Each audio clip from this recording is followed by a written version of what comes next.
izina rya Yesu rirakomeye rirakomeye riruta amazina yose yo mu isi izina rya Yesu rirakomeye bakuri we rirakomeye riruta amazina yose yo mu isi izina rya Yesu rirakomeye rirakomeye riruta amazina yose yo mu isi rirakomeye rirakomeye riruta amazina yose yo mu isi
cyumweru cyatangiye kuwa mbere w'icyumweru, ariho ku cyumweru nyine umunsi Yesu yinjiraga i Yerusalemu yicaye ku ndogobe. Abantu b'i Yerusalemu bamenye ko Yesu yaje, biteguye umwami, bafata amashami bayashyira mu muhanda, bafata imyenda yabo barayimusasira, batangira kuvuga ngo hozana, hashimwe uje mu izina ry'umwami. Wari umunsi mwiza w'amateka, abantu bose bari bazi ngo kirafashwe, harahiye. Ariko ntibyatinze, kuko Yesu ntiyari yaje kwima ubwami bw'isi. Kuva deja kuwa mbere uwabimenye yuko atazatindana nawe ni umugore wazanye amavuta y'agaciro, ayasuka ku birenge byiwe, ahanaguza umusatsi wiwe. Uwo muntu yakoraga ikintu kivuga ngo agiye gutambwa, ariko nibura menya agaciro k'uyu mubiri. Yuda ntiyabireba neza. Iyo ni sene yo kuwa mbere. Sene yo kuwa kabiri, Yesu ari kumwe n'abigishwa baganira, arababwira ngo umwe muri mwebwe 12 arangambanira, hanyuma muri mwebwe wowe uranyihakana. Abwira Petero. Holy Week, ku munsi wa kabiri, ubwo navuze Tuesday, niwo munsi umwe mu minsi nawo ukomeye cyane. Yesu ahimbazwe. Nkunda kino cyumweru, nkunda amakuru ya Yesu. Harori nzaravuga ngo nkunda kumva amakuru y'umurwa. Iki ni icyumweru kidasanzwe. Kuri uriya munsi Yesu ari kumwe n'abigishwa, ngo no munsi yavumye igiti cy'umutini kubera yuko kiteza imbuto. Abigishwa baravuga ngo bigenze gute? Bagarutse basanga cyumye, ababwira amakuru yo kwizera. Wednesday, uwo munsi ugoye, niwo munsi Yuda afata ifaranga aramugambanira. Kuwa kane, Yesu yicara n'abigishwa basangira ibya Pasika, basangira igaburo ryera. Niwo munsi ababwira ngo mujye mukora gutya munyibuka, munywere ku gikombe, hanyuma murye n'umubiri. Amaze kuvuga ayo magambo, aboza ibirenge, abigisha hejuru yo guca bugufi, ahamagara umwana mutoya, aravuga ngo ushaka gukomera muri mwebwe amere nk'uyu mwana mutoya. Atanga amakuru y'ubwami bw'Imana. Kuwa gatanu, umunsi uremereye, niwo munsi aburana urwa nyuma, niwo munsi azenguruka mu nkiko zose, niwo munsi bamuhanahana, niwo munsi bamukoreza umusaraba, niwo munsi agana inyabihanga ikaruvara umusozi w'impanga, niwo munsi akubitwa, niwo munsi acirwa mu maso, niwo munsi aterwa amacumu. Uriya ni umunsi ukomeye cyane. Niwo munsi yavuze amagambo 7 akomeye, amagambo 7 dufata nk'umurage wiwe. Nta mwami ujya utanga adasize umurage. Ariya magambo nigeze kuyavugaho, nari nkiyavugaho. Umunsi wa mbere aravuga ngo bababarire, bakirimo bakora ibyo ngibyo. Niryo jambo yatangiriyeho, bafura ubwoya ngo ubababarire. Akira aho ngaho hagaranye n'igisambo, aravuga ngo uno munsi turabana muri paradizo. Arebye ku ruhande abona nyina, aravuga ngo mubyeyi nguyu mwana. Abwira Yohana ngo uyu ni umubyeyi.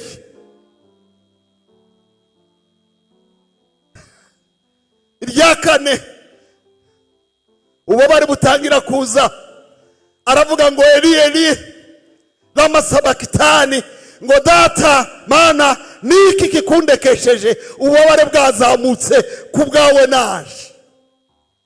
Umaze kumurenga agira inyota, aravuga ngo mfite inyota. Yari inyota yo gucungura, yari inyota yo gukiza icyari cyarazimiwe, yari inyota yo gutanga ubugingo, yari inyota yo gukiza, yari inyota yo kugira neza, yari inyota yo kuzana umunyabyaha wabaga kure jewe nawe.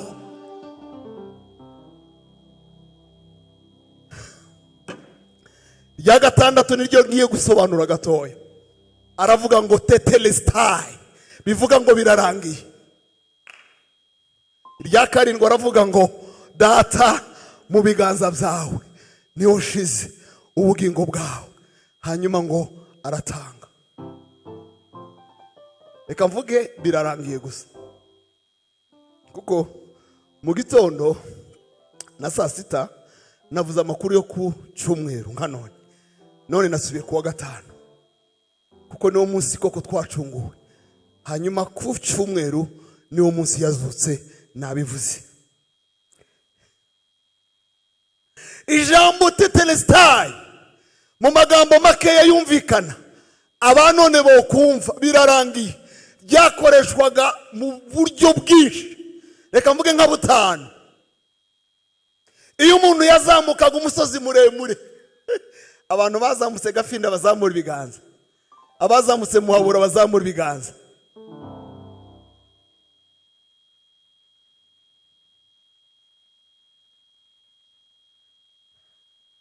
Ere y'umusozi wenda ruha bambwi ndaruhuka. Abantu batereraga umusozi ngo barawutereraga bawurenga, bageze kuri some bakavuga ngo birarangiye tetelestai, hari ikintu kibaye, bakiruhutsa.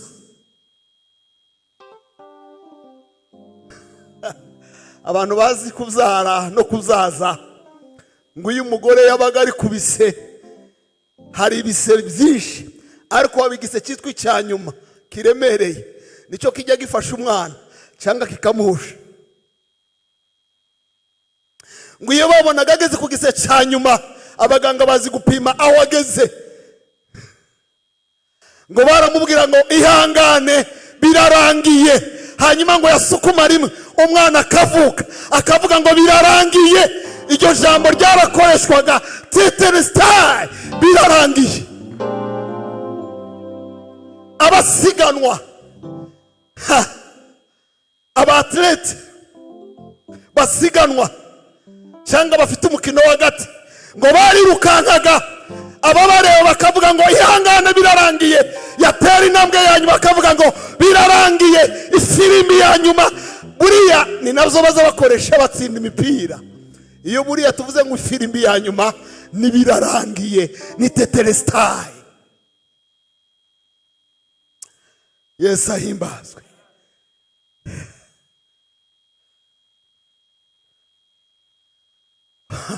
Umuntu wabaga ufunze bakamukatira akabaho iminsi y'igifungo, ku munsi wa nyuma iyo bamufunguraga hari urwandiko bamuhezaga, nirwo rwitwaga tetelestai. Ni uruvuga ngo kuva none ugiye kuba libre kimwe n'abandi bose, gereza birahagaze, birarangiye, urasohotse.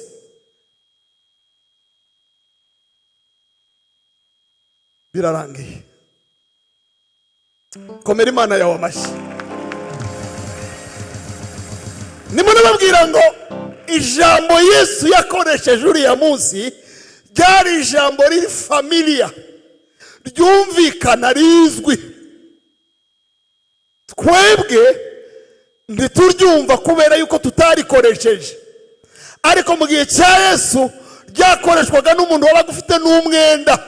Ukaba ufite umwenda, waratanze inzu yawe y'ingwate, iyo byageraga ahantu bakakubwira ngo urarangije kwishura, bagusubizaga ibyangombwa byiza, waravugaga ngo birarangiye.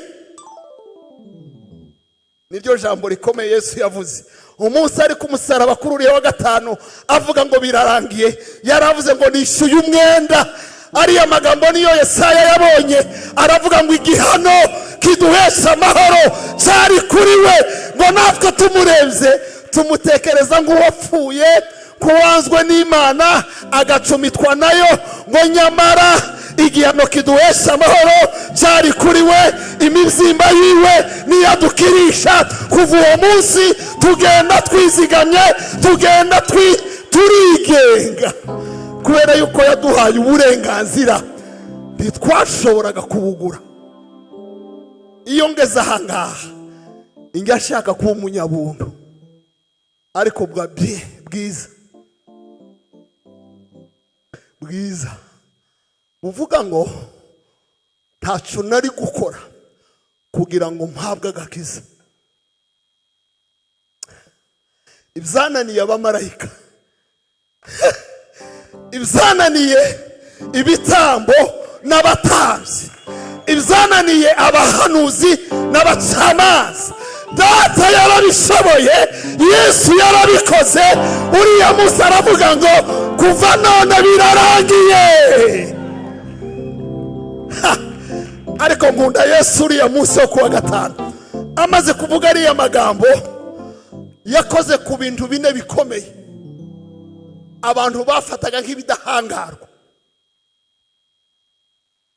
Ikintu cya mbere yakozeho n'imbaraga ze zose yakoze ku kintu cyitwa izuba. Nta wari wararihangara. Biravuga ngo wese amaze gucikana izuba rirabimenya, riravuga ngo habaye ikindi kintu mu isi, habubwira kabiri mu isi yose. Umwami w'umucyo yaratanze kwari ukwerekana ngo niwe mucyo w'ukuri, ngo bamubonye bose ntibazongera kugendera mu mwijima. Dukomere Yesu amashyi. Niwe mucyo w'ukuri. Niyo mpamvu turutumana dutoya. Iyo Yesu atubyinirira azavuga ngo namwe muri umucyo w'isi, bivuga ngo mufite ijambo no kuzuba. Arakinyeganyeza isi yose imenya ko hagiye umwami w'umucyo. Babwira iki kintu, kuvuka kwa Yesu ndi kwamwamamaje, gupfa kwa Yesu kwaramwamamaje. Yesu ntiyakomejwe n'ibitangaza, yakomejwe no guca bugufi.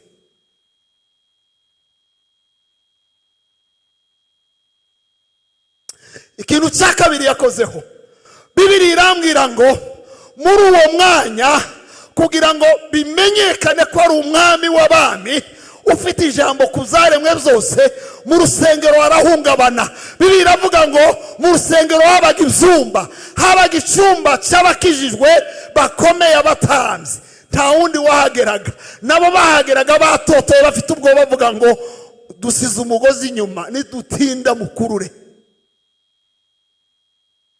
Abandi bose babaga muri parvi,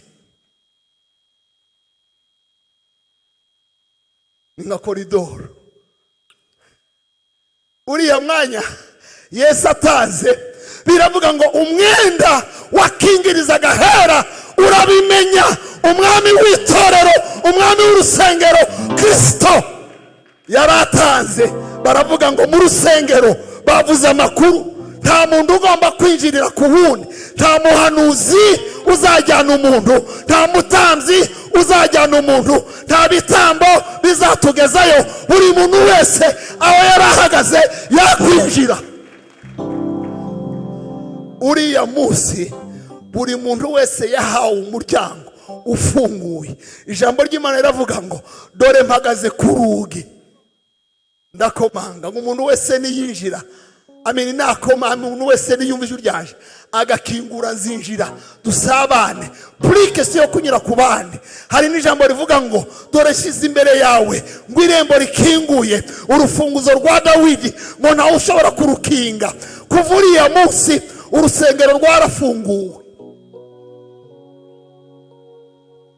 Urusengero mvuga ni mu nzu y'Imana, mu cyumba cy'indani.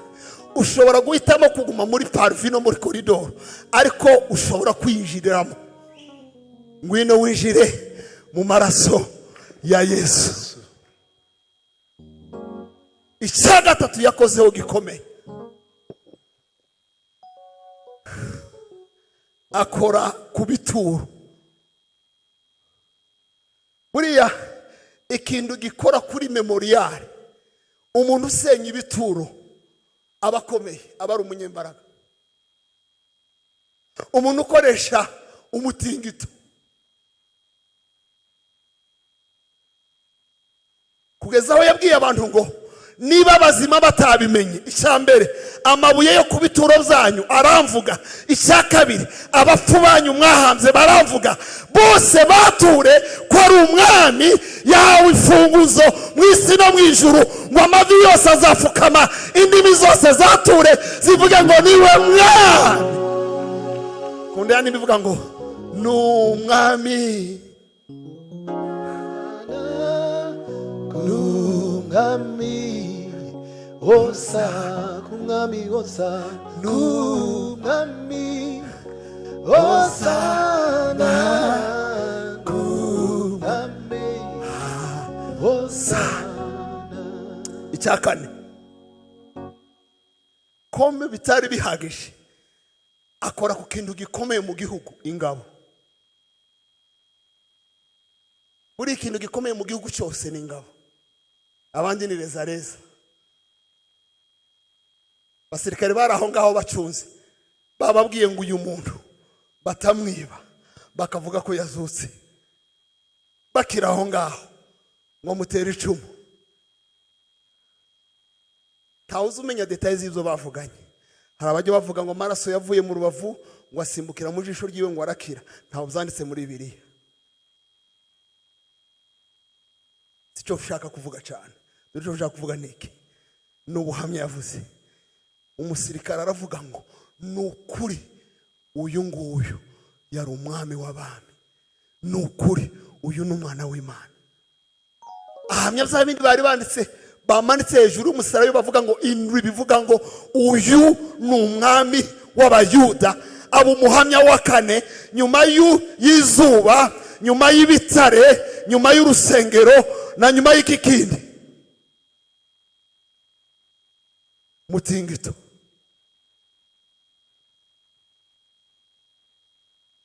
Narimo mvuga kwa gatanu, babwira ngo birarangiye, kasoreze ku bintu bitatu zarangiye. Icyambere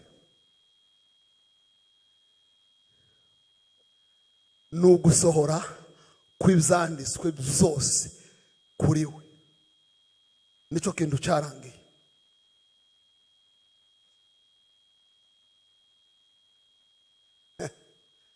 Nkunda Imana, mumfashe tuyikomera amashi. Mu gitondo cyo kuzuka, Yesu yasanze abigishwa babiri, umwe yitwa Cleopas cyangwa Cleopa na mugenzi we, ngo barimo bagenda bacitse intege, ntawo wayivugana n'undi, barebana nabi, bimyoza. Mwibuka aba bantu ni abigishwa ba Yesu, basize ibyabo byose baramukurikira, bagendana nawe, bavuga yuko bazabana nawe. Benshi muri bo bavuga ko bazamurwanirira. Hari amakuru avuga yuko bariya abantu babiri bari muri 70 Yesu yakoranye nayo, ko biravuga ngo nabigishwa barimo bagenda. Nibusa kandi karirimbo kakera wenda mpura nayo kibuka, watu wawili wali safiri njiani wakimuwaza Mesia. Abayumvise bazamura ibiganza. Mbonye bake cyane. Ngo abantu babiri baragendaga batekereza kuri Masiya. Nta kintu cyiza nko gutekereza kuri Masiya mugenda.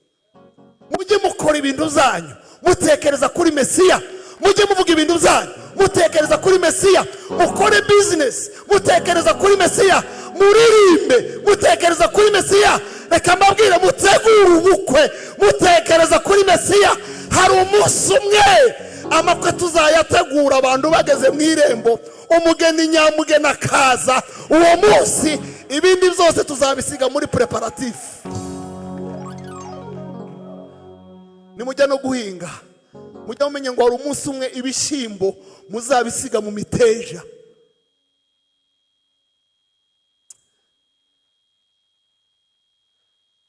Barimo baganira, bacitse intege, bababaye, bibaza ibyabaye. Biravuga ngo uko bagendaga baganira ngo Yesu arabegera, ariko ntiyemera yuko bamumenya kubera impamvu ndagiye gusobanura hano. ngiye kuvuga ikintu gikomeye cyabaye. Nimo navuga ngo mu byarangiye harimo gusohora kw'ibyari byaravuzwe kuri Yesu.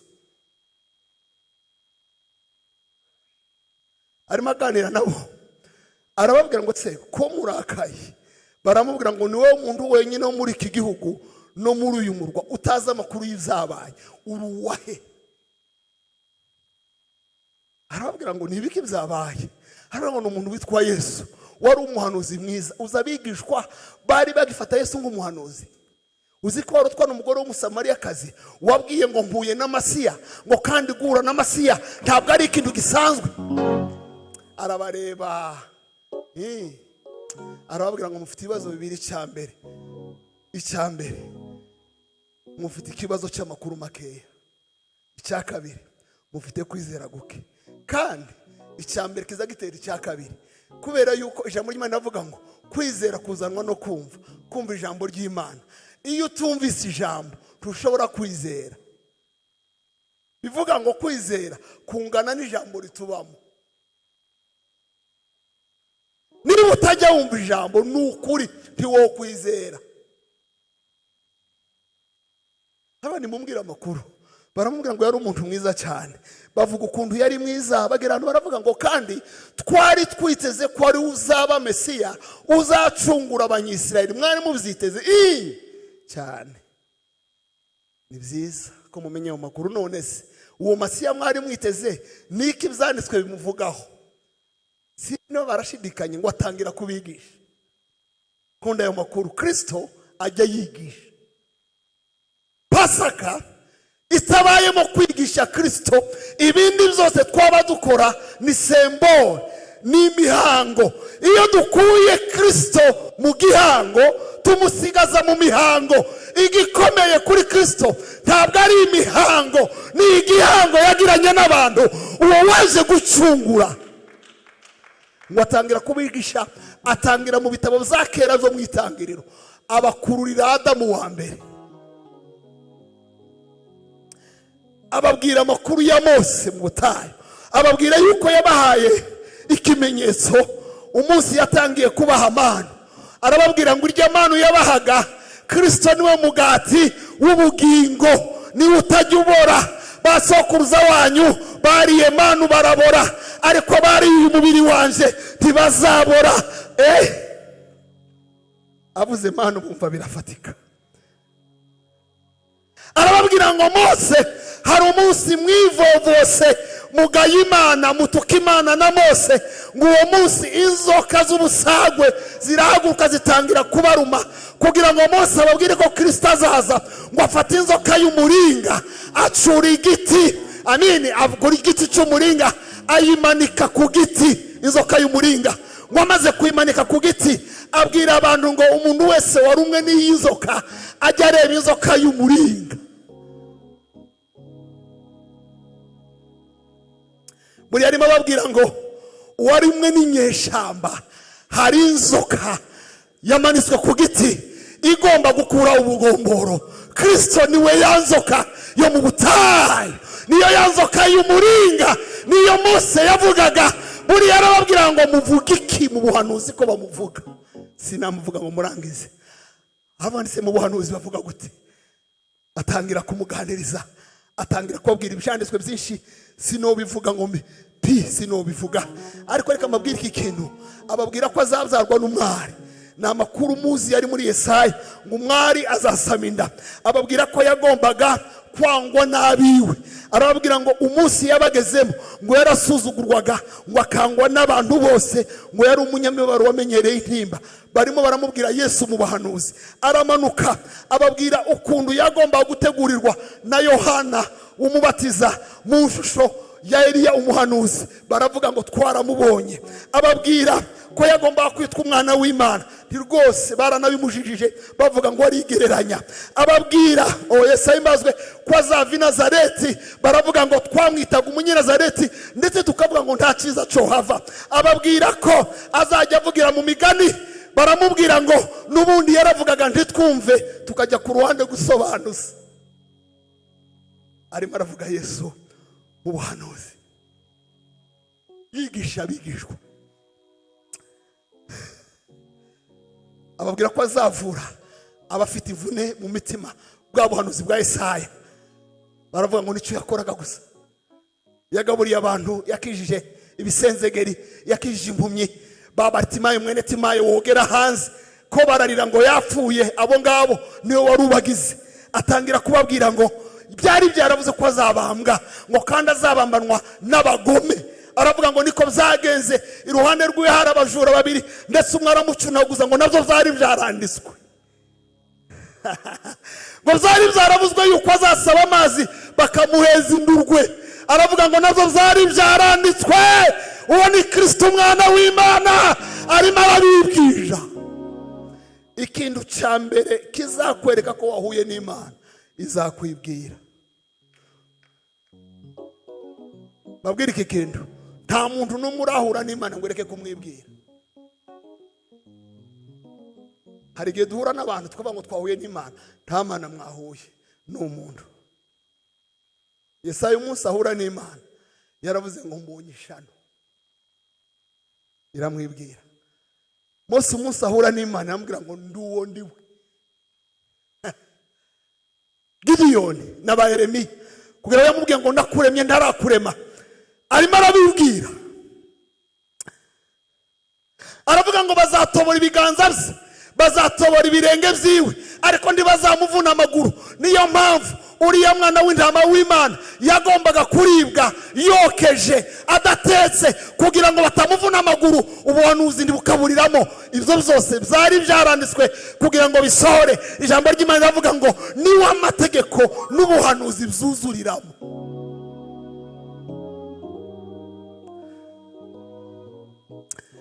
Agera ahantu aseruka kugushinyagurirwa kwe, aseruka kugupfurwa ubwanwa bwe. Agera hano naravuga ndetse none se ntibigeze bavuga ko azapfa, ntibarabivuze, ntibavuze ko azazuka cyane. Isirayeli yaravuze ngo nukuri ngo ntuzakundira umukiranutsi wawe ko abora.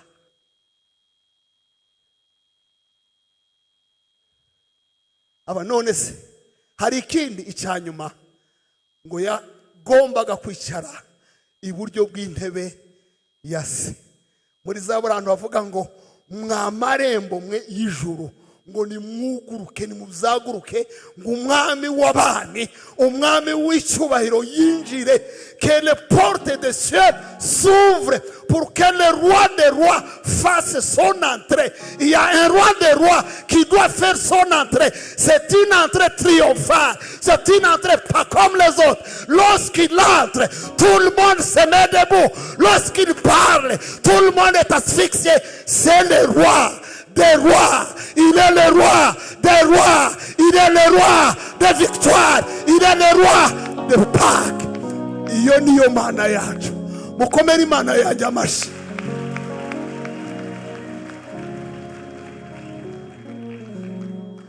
Ngo avuga aho ngaho ngo que le roi des rois fasse son entrée. Arabahagarika, arababwira ngo ndatambutse. Baramubwira ngo ntutambuka, ahubwo ngwino tujyane. Niwe wamurinzi wo ngushimisha yinzi ndimba. Aravuga ngo gumana nanje ngo kuko umunsi ukuze, ngo dore burije mwami ndagushaka, ngo nimbura undi wese wo kumfasha mwami udahemuka tugumane. Bamwijiza muzo ariko nta kintu kiza ngo kwinjiza Yesu muzo. Nibwo busabane. Mvuye mu isomo ryitwa discipleship. Yesu yarimo abigisha, yarimo ababwira ngo ntushobora kuba umukristo utiga. Ntabwo wowe umukristo usirimba gusa, oya ndi wowe umukristo ubyina gusa. Bavuga kwiga ijambo ry'Imana ugasinzira, bavuga ibindi byose uraketse. Bageze mu nzu biba mu busabane ngo batangire gusangira. Akora kwa kunda zakora, afata umugati arawumanyagura, atangira guserva abantu. Atangiye guserva bahita bibuka nta wundi watanze imigati ngo barye bahage basigaze, buri muntu ajyane igishambagara ciwe. Bagomba kuba bamaze iminsi batajya, kuko umunsi wa mbere y'abaserutse abigishwa bari bose yabwiye ngo se bana banje mwe mwabonye icyo kurya? Barambwira ngo ya, arobesha ifi arabagaburira. Iyo hageze abana bararya. Yesu ngakazi baza ayo makuru hari igihe abana barira, hari igihe stock imera nabi, hari igihe muri telefone hatukura, ibintu byose muri banki ukagira ngo none abantu bose bazi kubonerana. Icyo gihe iyo Yesu ahageze ibintu birahinduka. Iyo ahageze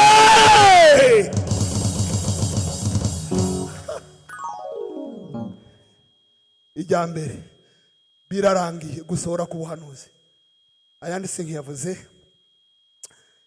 no kuzura kwishingano yamuzanye yo gucungura, kugira ngo usanga nisorezo baravuga ngo niyandirimbo ba Beni bajye baririmba. Nashatse ngo ibyananiye abamarayika za bindi. Umuntu wabonye igitabo cyo gucungurwa ngo areba asanga kirafunze, kiri ubushishi, kiriho sire irakomeye ku rutaguru. Arayireba aravuga ngo ninde wobumbura kiriya gitabo? Mu ijuru habura umuntu, mu isi habura umuntu, munsi y'isi habura umuntu, mu bamarayika habura umuntu, mu byaremwe byose habura umuntu. Yohana birebye ararira, aravuga ngo ubwoko bugiye buherehere. Ngo akirimarira ngo yubu umuntu aramubwiye ngo Yohana we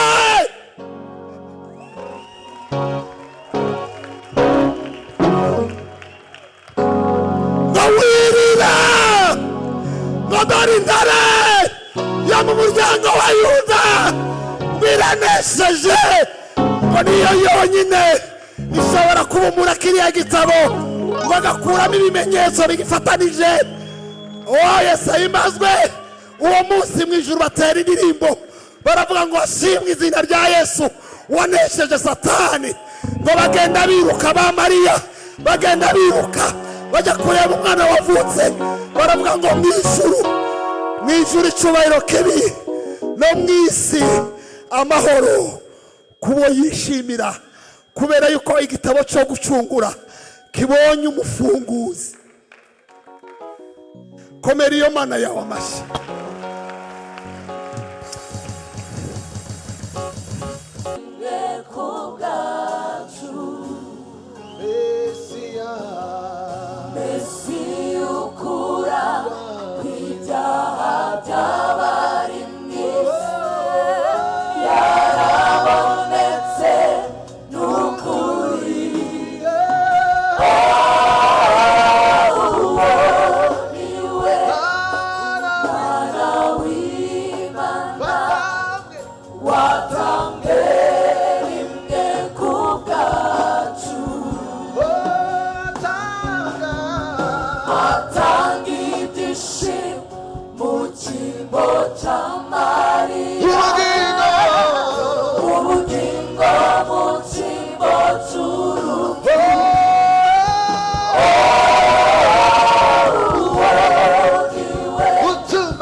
mwami Yesu, vuga ngo mwami Yesu, je imbere yawe uno munsi ndashaka kuba icyare mwigisha,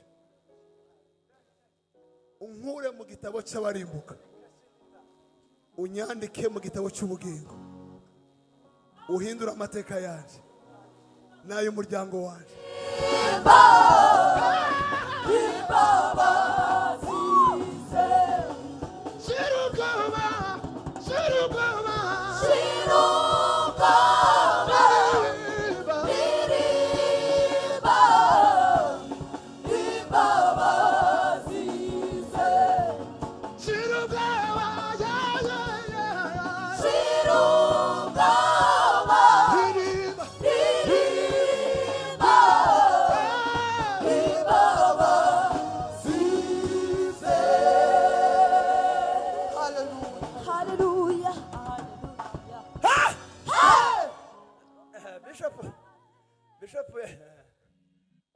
Yatubwiye ngo uyu munsi byoshoboka ko turenza aya masaha, turasirimba. Haleluya. Ongera subiramo pa, ufite amavuta yaho hantu, haririmbeho gatoya ka.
ubuzima bw'umuntu biri mu mana nta mana nta buzima.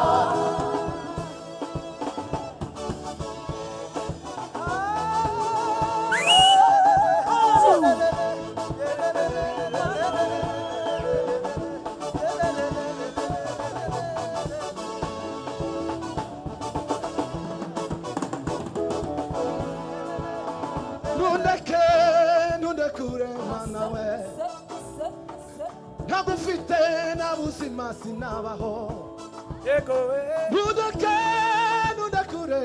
mana we ntagufite nta buzima sinabaho. Nundekure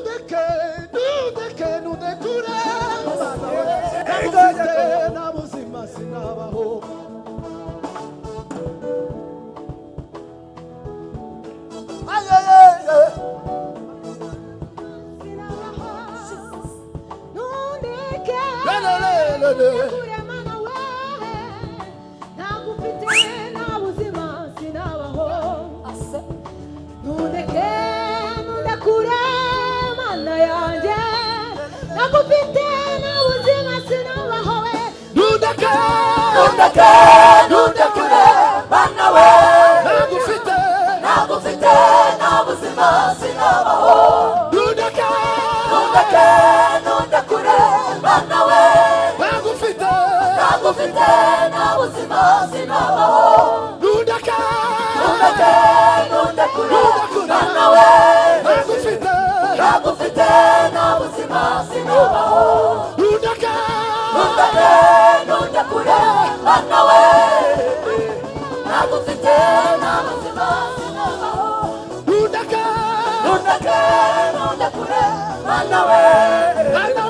Nakufite na